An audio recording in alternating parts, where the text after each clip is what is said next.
Favourite genre of music is probably bashment, also known as dancehall reggae.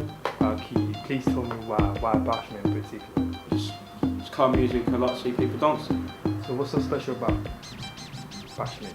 What's special about it? It's just the different rhythms, the way producers play on them, certain samples, like old school samples or religious samples like Hindi samples, and they just add like a little bass line, whether it's a small bass line or a big bass line, and then just have someone else's vocals over it. Very producer, probably super hype or something smash rhythm. It's not something you can normally associate with dancing in terms of like production wise. It's totally like new and fresh. It's more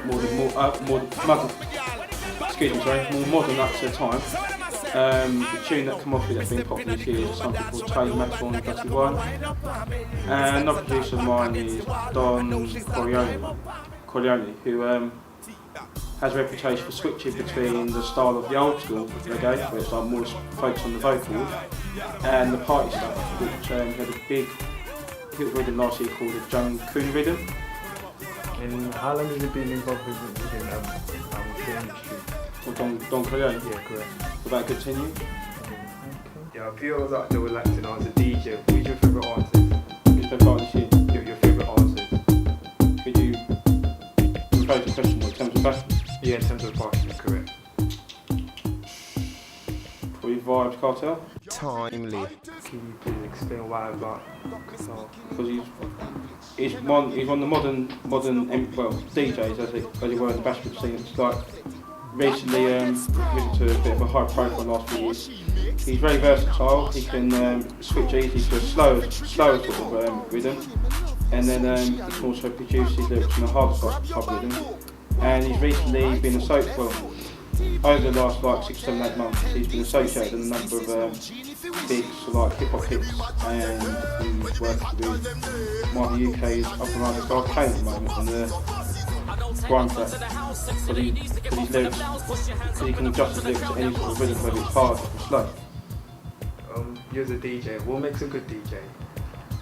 What makes a good DJ? Someone that knows how to read the crowd, someone that has a pretty good judgment of music, someone that can mix commercial hits that some of the crowd will want, and some of the underground or up and coming or classics they can all incorporate into a set.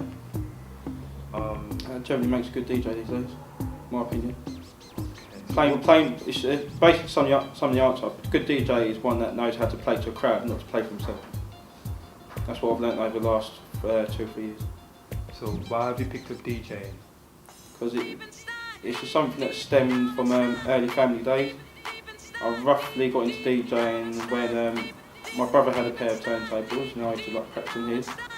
Then with the involvement of the speed garage and the house scene, first I bought a pair of CD turntables like Miss Man's House. Then obviously speed garage scene come along, got into that. Got my pair of decks, started buying loads of white labels.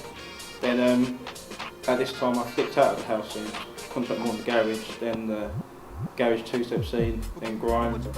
Then at the same time I had my bashment involved, but I didn't know like where to get it from. And then so the last few years now, I've just basically concentrating on hip hop, R&B, bashment and some grime.